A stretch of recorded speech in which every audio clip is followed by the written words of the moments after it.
এরপরে প্রশ্ন হলো পিরিয়ড চলাকালীন স্কুলের পরীক্ষার জন্য হাদিস পড়া যাবে কিনা। ভাই, মহিলারা পিরিয়ড চলাকালীন সময় হাদিস এমনিই পড়তে পারবে, পরীক্ষা লাগবে না। পিরিয়ড চলাকালীন সময় কোরআনে কারিম স্পর্শ করবে না এবং জমহুরদের মত অনুযায়ী কোরআনে কারিম তেলাওয়াত করবে না। বিন বাজ রাহমাতুল্লাহ তারা করার অনুমতি দেন, কিন্তু সংখ্যাগরিষ্ঠ আলেমরা বলেছেন পিরিয়ড সময় চলাকালীন সময় কোরআন তেলাওয়াত করবে না।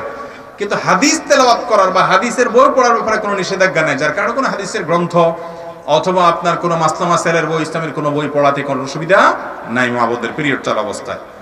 এরপরের প্রশ্ন হলো হিজামা চিকিৎসা সম্পর্কে কিছু বলুন। ইসলাম হিজামা চিকিৎসা সম্পর্কে কি বলে?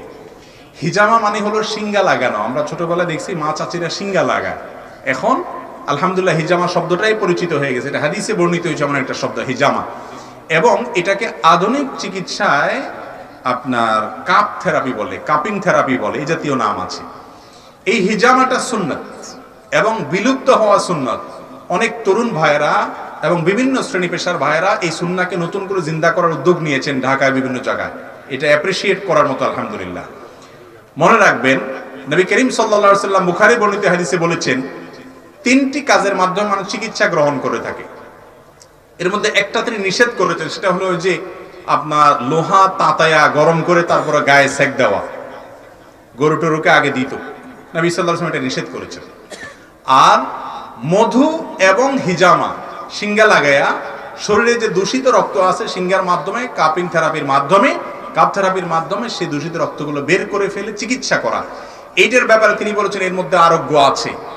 এবং বিশেষ করে মানুষের বিভিন্ন বড় বড় ব্যাধি থেকে রক্ষার জন্য হিজামা এটা উপকারী। নবী সাল্লাল্লাহু আলাইহি ওয়াসাল্লাম বলেছেন আরোগ্য আছে, তার মানে এটা আল্লাহর পক্ষ থেকে ওহীপ্রাপ্ত একটা ট্রিটমেন্টের একটা পদ্ধতি, যেটা আমাদের থেকে হারিয়ে গেছে।